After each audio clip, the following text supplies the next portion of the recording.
Yes. So, Steve, good morning. Well, thank you for joining me on this quick conversation here. Now, you are a licensed state approved real estate appraiser here in Vero Beach, right? That's correct. I have a state certification for commercial appraisal work and also hold the MAI designation through the Appraisal Institute. Oh, that's great. And so you're a partner at Boyle and Drake. How long have you been working here in Vero? Well, I started my appraisal career here in Vero about 35 years ago. And I started Boyle and Drake in 1996 and have owned and operated it since that time. Okay, wow. Okay, so you've got a lot of experience. So I've got a couple questions I just wanted to ask you that I think would be common questions that we're getting today. So my first one is, so because of the COVID pandemic, are you seeing appraised values lower for homes now? That's a good question. And the actual question is, are the property values lower? Appraised values, property values being lower. And at this point, being only 3 to 4 months into the pandemic, there's really not enough data out there to determine if property values have dropped over the last 3 to 4 months. So what I suggest doing is that we examine what drives property values. And the main drivers of property values are basically supply and demand. Everybody's learned that over their lifetime. And in Indian River County, the supply is fairly well controlled by the amount of developable land and the lower density land restrictions that we have in this county. The demand is driven by the desirability of the area, and then when you get down to the neighborhoods and the quality of life and the buying power of the consumer. So demand, you really have the desirability and the demand the demand and the buying power of the consumer. Indian River County, as we all have got to know, offers a high quality of life as a result of the natural amenities, the ocean, the river, and the environment, and the low density that we have. And so overall, Indian River County is a desirable place to live, which affects demand. As a result of the corona pandemic, the feds have lowered the interest rates, and lower interest rates help drive a buyer's ability to purchase, to spend more money. And so the lower interest rates have really increased the buying power of a consumer. So we've got a bunch of things going on right now. We've got a desirable place to live. We've got good buying power, and we've got a limited amount of supply. So those things help to push demand up.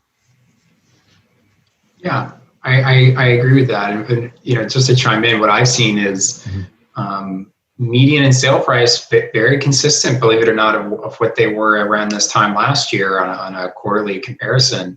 However, fewer transactions, lower volume, because like you said, demand might be a little bit, we might have less listings coming on the market and a few buyers dropping out because of COVID, but that's kind of offsetting on either side.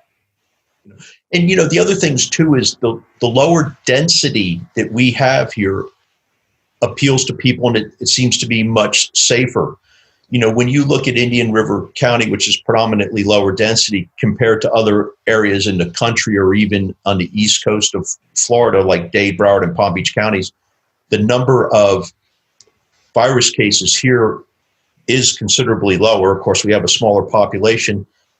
And so a lot of people, I think, are starting to gravitate more towards the lower density areas as a result of what they've seen from the pandemic. And then another observation that I've had recently is there's a considerable number of people, mostly from South Florida or from the New York or New Jersey metropolitan area, that have been coming down to Vero Beach. I see them walking through my neighborhood all the time. So I think that, the increased demand, limited supply, and the desirability of the area is really pushing the property values. And most of the realtors that I've spoke to over the last couple of months, especially those on the Barrier Island, have said that the market has been active. Showings were down at first, but the market has still been very active.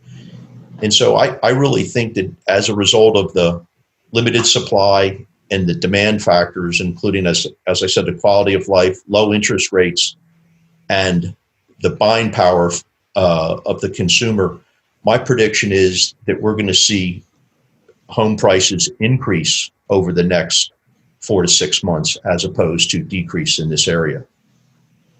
Yeah, I agree with that sentiment. And I think that we're seeing the beginning phases of that. It can only get better. Okay, so here I appreciate you covering all that. That was a lot.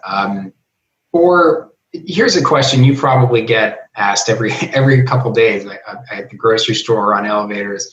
Okay, so how can a typical homeowner increase the appraised value of their home if they're considering selling, let's say? And let's just say it's on a moderate budget, not like a complete renovation, of course. But are there a couple of things here and there that your average person can do to increase value when they go to sell it someday?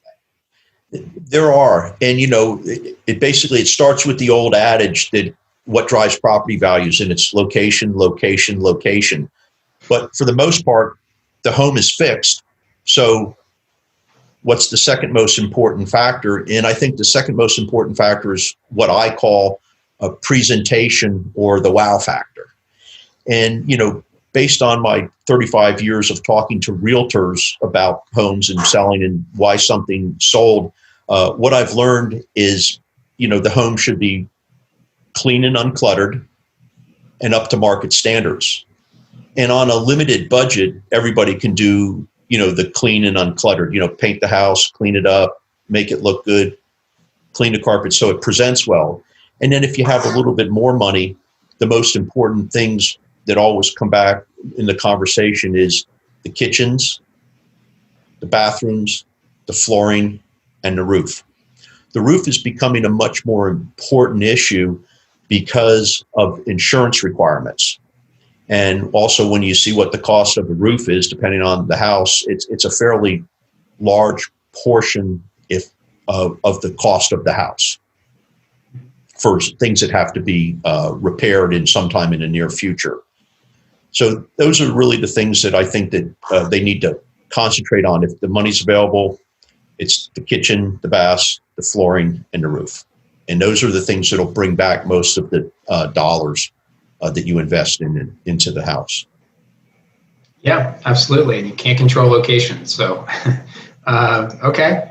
Now, so here's another question I get a lot. I think you get this too, as we were talking before.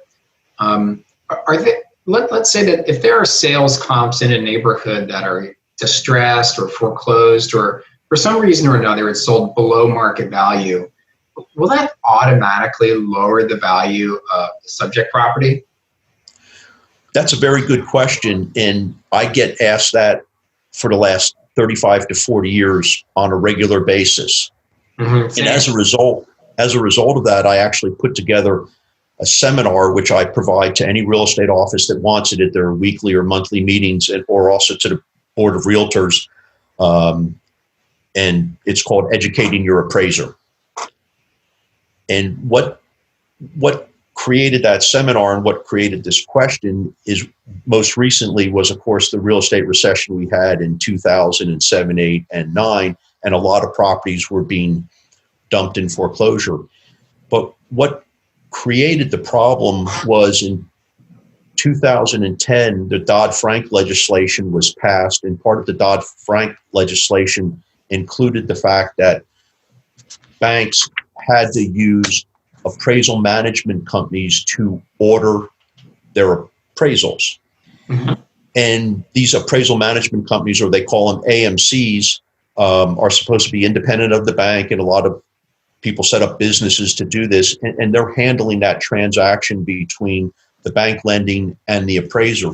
And the appraisal management company needs to make money in the transaction. Well, customers have become used to appraisal fees for the standard residential home being, let's say, $450, $500 on up to, $1,500 for high-end homes, $2,000.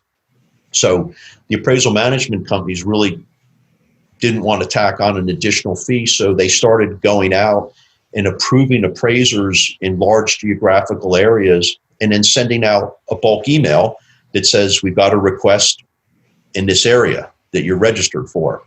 And normally that request then goes to the lowest bidder.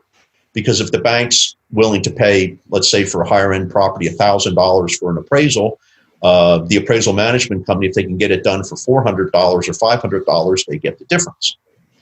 So now some appraisal management companies actually add their fee to the appraisal fee and you bid them, but a lot of them have standard set fees that they go out into the market with.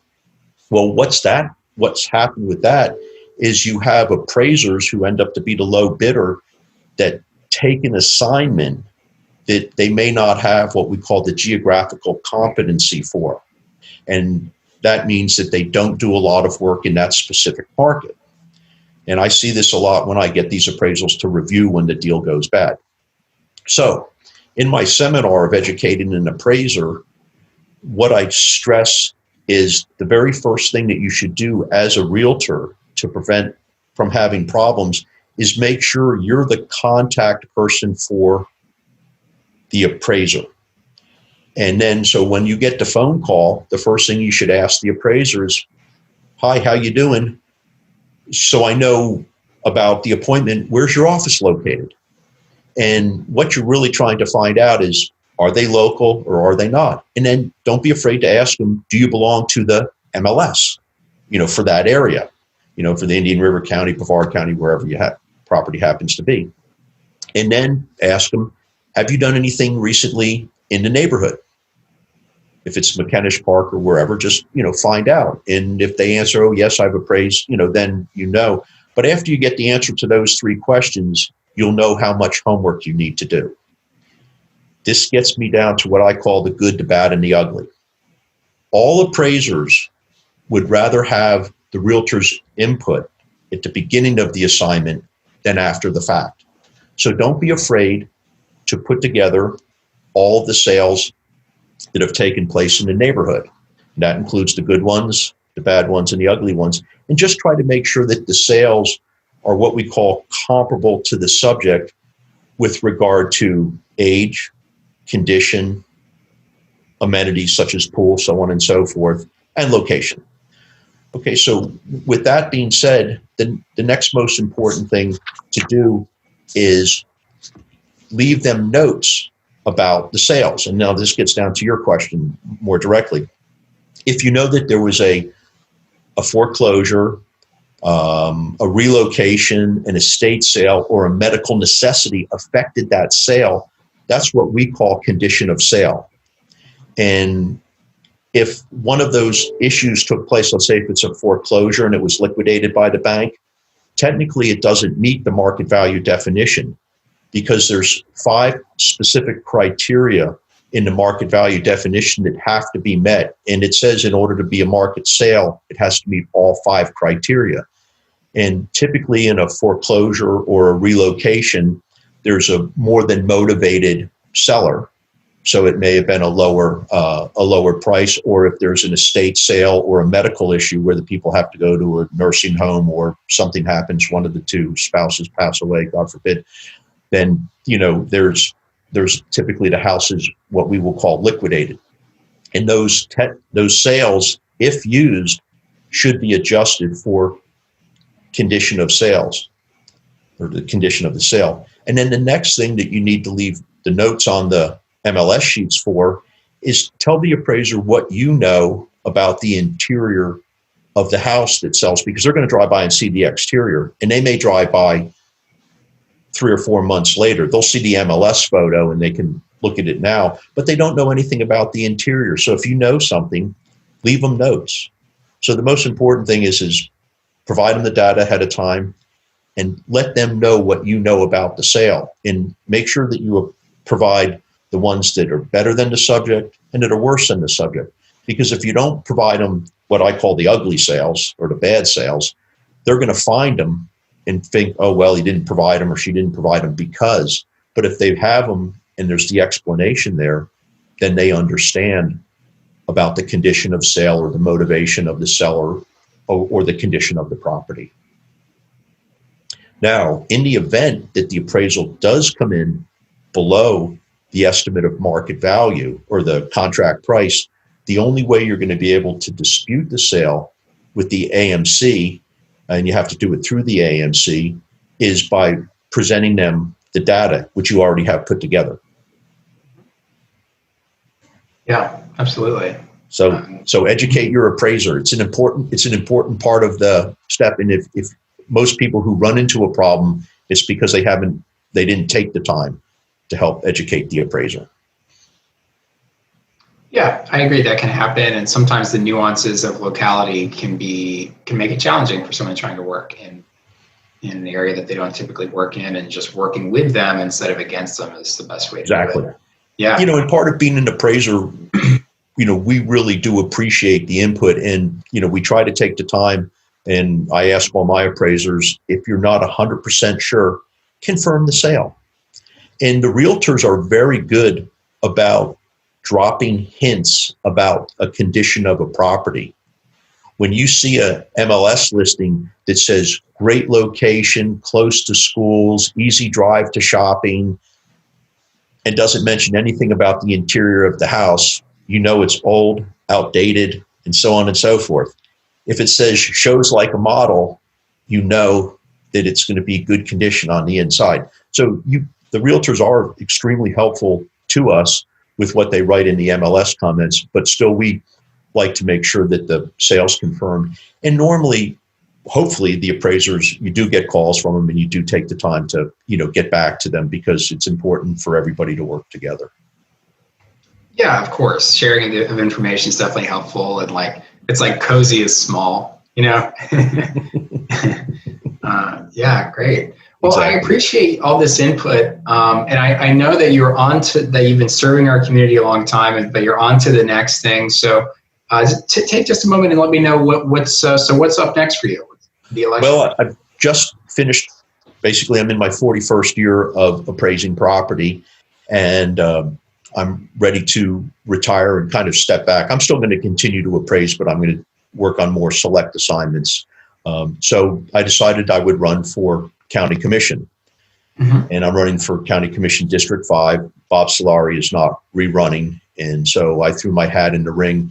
And I just really feel that with my 35 years of living and working here in Indian River County, and having both of my children here and all 3 of my grandchildren here, I have a lot invested in the community, and that I owe the community a lot, because I've been able to have a lovely life here in a quality environment. And I'm just looking to give back to the community. I figured I've got at least 8 more good years in me until I take up golf. And so I decided that I would run for County Commission. Well, that's great. And so when can they vote? Is it in the primary or in the election in November? Or both? All 3 of the people that are running for Bob Solari's seat are Republicans, and so it'll be determined in the primary on August 18th. So please get out and vote. Okay. Well, great message. Well, I know we covered a lot, so I definitely appreciate your time. It's been very insightful, and I appreciate you taking the time out of your day today. Well, I enjoyed it, and as I said before, I'm more than willing at any time to come into any real estate office or Board of Realtors. I've done a presentation for the St. Lucie County Board of Realtors and a number of the real estate offices down there and up here, because it's important, as I said, to educate your appraiser with what's going on, especially since the change in the way that the appraisals have been ordered. It used to be local appraisers did local assignments, but that's not necessarily what happens anymore. So, I'm more than glad to provide my time to help out with the real estate profession. Oh, good. Well, good. I really appreciate that. Well, Steve, I appreciate you taking the time today, and let's do it again soon. Thank you very much, and have a great day. Okay, thanks.